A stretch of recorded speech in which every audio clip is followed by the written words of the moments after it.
अस्सलाम वालेकुम, my name is Junaid Anshal. Welcome to learn with Junaid. तो आज हम इस लेक्चर में कवर करने वाले हैं जनरल लेजर। तो बेसिकली हमने लास्ट लेक्चर में हमने जनरल बनाया था कि हम ट्रांजिशन को कैसे जनरल में चेंज करें। तो इस लेक्चर में हम पढ़ेंगे लेजर क्या है, ठीक है। सबसे पहले हम उसे अंडरस्टैंड कर लेंगे, फिर उसे बनाते हैं कैसे हैं तो वो डिस्कस कर लेंगे। तो सबसे पहले हम देख लेते हैं कि लेजर क्या है। An accounting system includes a separate record for each items that appears in financial statement। तो बेसिकली लेजर क्या होता है कि हम हर एक अकाउंट को हम सेपरेट बनाते हैं ताकि हम जब पोस्ट करें, ठीक है, जो हम ट्रायल बैलेंस में पोस्ट करेंगे उसके बाद हम फाइनेंशियल स्टेटमेंट में उसकी पोस्टिंग करेंगे तो हर एक अकाउंट अलग अलग होगा। जैसे कि यहाँ पे हमारा देखें, ठीक है, कैश का हमारा एक ही आ रहा है, ठीक है, कैश हर ट्रांजेक्शन में अलग अलग आ रहा है तो हमें पता नहीं चल रहा है कि इसकी नेट अमाउंट कितनी है, कैश हमारे पास रिमेनिंग कितना है, लैंड लैंड क्या लैंड की डेप्रिसिएशन हुई है या नहीं, ठीक है ना, और हमारे पास टूल्स कितने, लायबिलिटी कितनी है। तो हम सबके अलग अलग अकाउंट बनाएंगे ताकि हमें पता चले कि हमारी करंट पोजीशन क्या है, ठीक है। तो ये इसकी डेफिनेशन हमने देख ली कि accounting system includes a separate record for each item that appears in financial statement. तो ये थी इसकी डेफिनेशन। अब हम ये बना इसको हम लेजर में पुट करते हैं, जो हमारे पास जनरल हमारे पास मौजूद है उसे हम लेजर में पोस्ट करेंगे। तो हम बेसिकली जनरल लेजर को टी टी अकाउंट भी बोलते हैं। तो यहाँ पे हम सबके जो भी हमारे पास अकाउंट मौजूद हैं उनको सब अलग अलग पोस्ट करेंगे, उन सबको अलग अलग पोस्ट करेंगे, टी अकाउंट में पोस्ट करेंगे। तो सबसे पहले हम क्या कर लेंगे, कैश का अकाउंट बना लेंगे, ठीक है ना। तो यहाँ पे हम मैं सबसे पहले यहाँ पे मैं कैश लिख लूंगा।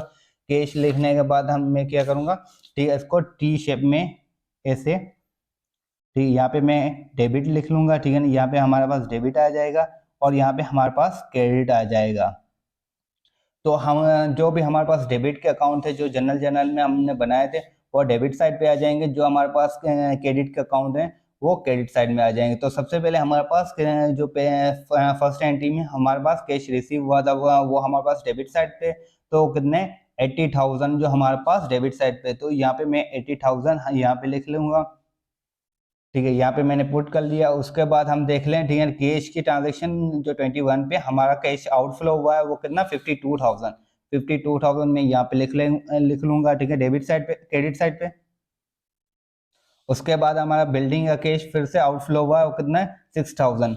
हमारा कितना कैश आउटफ्लो हुआ है 6,000, हमारा फिर से कैश आउटफ्लो हुआ है, ठीक है, 6,000 ये आ गया। उसके बाद हमारा जो हमने कैश की ट्रांजेक्शन की है, कैश हमारे पास रिसीव हुआ है, कितना रिसीव हुआ है 600, ठीक है। वो कब हुआ है, वो 26 डेट को हमने कैश रिसीव किया है 600। उसके बाद हमने पेमेंट की है, पेमेंट कितने की है 6,800 की हमने पेमेंट की है। तो उसकी भी हमने यहाँ पे अकाउंट में पुट कर लेना है, कितना 6,800, ठीक है, मीन्स 6,800। तो इन दोनों को आप प्लस कर लेंगे, दोनों को आप प्लस कर लेंगे तो ये टोटल अमाउंट हो जाएगी 64,800 हमारी टोटल अमाउंट हो गई। और यहाँ पे हमारी जो इसकी रिमेनिंग यहाँ पे हमारी कितना कितना आ जाएगा 80,600 हमारी अमाउंट आ गई। तो बाकी रिमेनिंग जो अमाउंट हमारी ये यहाँ से रिमेनिंग किस साइड पे आ रही है, डेबिट साइड वाली डेबिट साइड पे लिखेंगे और क्रेडिट साइड वाली हम क्रेडिट साइड पे लिखेंगे। तो इसकी रिमेनिंग अमाउंट कितनी आ गई, रिमेनिंग अमाउंट हमारी आ जाती है,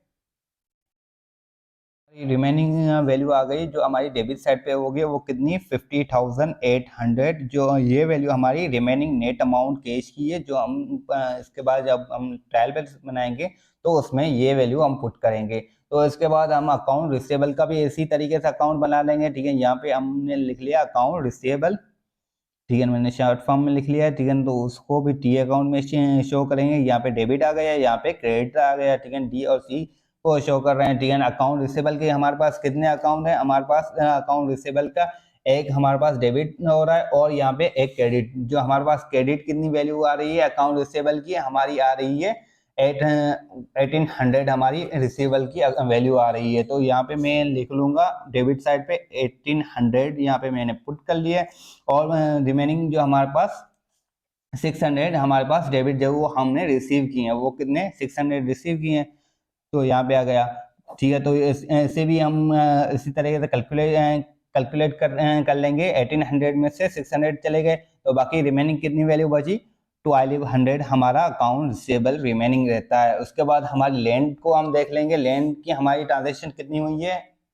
तो ये हमने सबसे पहले एसिड के अकाउंट बनाए, ठीक है ना। सबसे पहले हम एसिड के अकाउंट देखेंगे, उसके बाद हम लाइबिलिटी के अकाउंट देखेंगे, उसके बाद ओनर इक्विटी और इसी तरीके से रेवेन्यू और एक्सपेंस की अकाउंट देखते जाएंगे, ठीक है ना। तो इसके बाद हमारी क्या है, लैंड। लैंड हमारा एसिड का अकाउंट है, नॉन करंट एसिड है, ठीक है ना। ये हमारे पास वो कितनी है, 52,000। तो यहाँ पे मैंने लैंड का अकाउंट बना लिया, ठीक है ना। यहाँ पे लैंड का अकाउंट बना रहे हैं, ठीक है ना। यहाँ पे ये डेबिट आ गया, ये क्रेडिट आ गया। तो लैंड की जो वैल्यू थी 52,000 हमारी डेबिट साइड पे थी, ठीक है। 52,000 हमारे पास डेबिट पे थी, तो यहाँ पे हम 52,000 यहाँ पे हम पुट कर लेंगे। तो इसी तरीके से हम बिल्डिंग की भी देख लेंगे, बिल्डिंग की वैल्यू कितनी आ रही है। बिल्डिंग आप देख लें, बिल्डिंग की वैल्यू हमारे 36,000 हमारी आ रही है। तो इसी तरीके से हम बिल्डिंग को भी यहाँ पे उसका भी सेपरेट अकाउंट बना लेंगे, ठीक है। बिल्डिंग का यहाँ पे डेबिट, यहाँ पे क्रेडिट। तो यहाँ पे आप देख लें, ठीक है। उसकी वैल्यू कितनी थी, 36,000 हमारी वैल्यू आ गई, 36,000 हमारी वैल्यू आ गई। तो यहाँ पे आप देख लें 36,000 ही हमारी टोटल वैल्यू आ रही है। इसके बाद हम दें हमारे tools and equipment. Tools and equipment हमने 23 डेट को परचेज किए थे। कितने कितने परचेज किए थे, 13,800 के हमने परचेज किए थे। और उसके बाद हमने टूल्स कुछ सेल किए थे, वो कितने 1800 के हमने सेल किए हैं। तो इसका भी हम अकाउंट सेपरेट अकाउंट बना लेंगे, ठीक है ना। यहाँ पे मैं टूल्स एंड इक्विपमेंट लिख लूंगा, टूल्स एंड इक्विपमेंट, ठीक है। इक्विपमेंट आ गया, तो इसका भी हम अकाउंट बना लेंगे, सेपरेट अकाउंट बना लेंगे। तो सबसे पहले यहाँ पे हमारा डेबिट आ गया, ठीक है, डेबिट। और यहाँ पे हमारा क्रेडिट आ गया।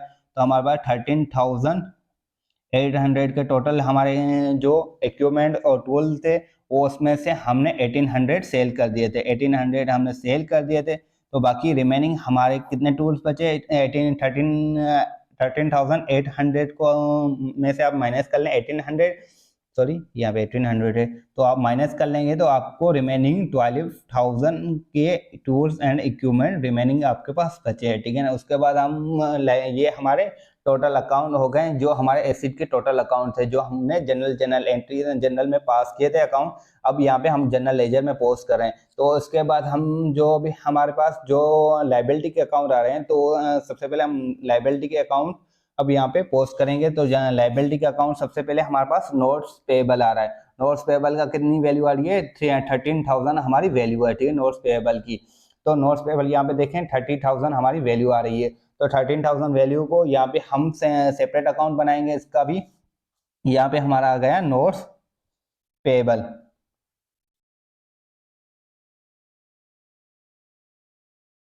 Notes payable. तो इसका भी हम इसी तरीके से बना लेंगे। यहाँ पे हमारा डेबिट, यहाँ पे हमारा क्रेडिट। तो नोट्स पेबल की 30,000 हमारा क्रेडिट साइड पे था, तो 30,000 हम क्रेडिट साइड पे लिखेंगे और इसको भी हम इसी तरीके से समराइज कर लेंगे। तो बेसिकली जो जनरल लेजर समराइज अकाउंट होता है, ठीक है, समराइज होता है। आपने देखा कैश में भी हमने समराइज किया और अकाउंट रिसीवेबल में, टूल्स में।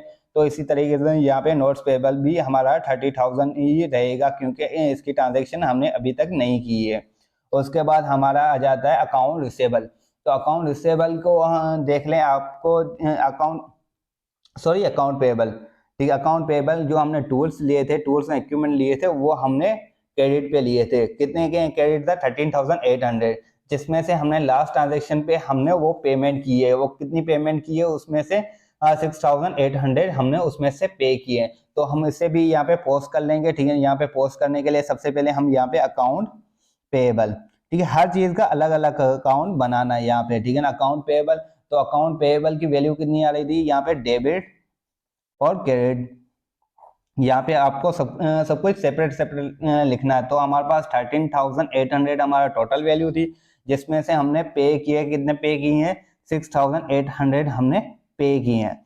तो पे करने के बाद जो हमारी रिमेनिंग वैल्यू बचती है, ठीक है ना, समराइज अकाउंट हो रहा है अकाउंट पेएबल का, वो कितना रिमेनिंग हमें पे करने हैं, 7,000 हमें रिमेनिंग पे करने हैं, ठीक है। तो यहाँ पे देखें हमने हर एक अकाउंट, ठीक है, कैश का हमने अलग बना लिया, अकाउंट रिसीवेबल का अलग बना लिया, लैंड का अलग बना लिया, बिल्डिंग का अलग बना लिया, टूल्स का अलग बना लिया, और इसी तरीके से हमने नोट्स पेएबल का अलग बना लिया, और उसके बाद हमने अकाउंट पेएबल का भी अलग बना लिया।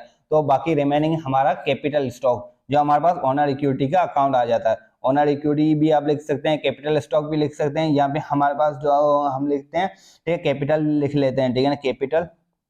कैपिटल स्टॉक हमारा अकाउंट आ गया, तो उसकी वैल्यू हमारे पास कितनी थी, डेबिट। यहाँ पे आप देख लें, कैपिटल स्टॉक का सिर्फ हमारे पास एक अकाउंट है, कैपिटल स्टॉक का सिर्फ 18,000, जो हमारे पास 80,000 हमारे पास उसकी वैल्यू आ रही थी, जो हमने इन्वेस्ट किए थे, ओनर ने इन्वेस्ट किए थे बिजनेस में।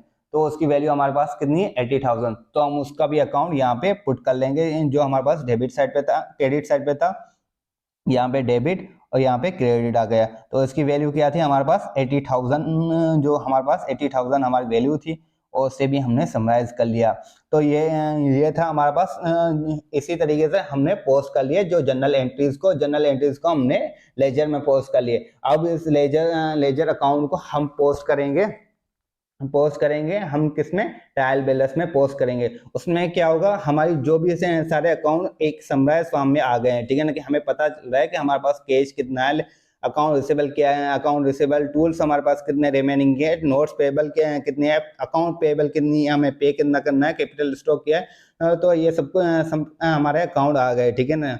अब इसके बाद हम इसकी ट्रायल बैलेंस बनाएंगे।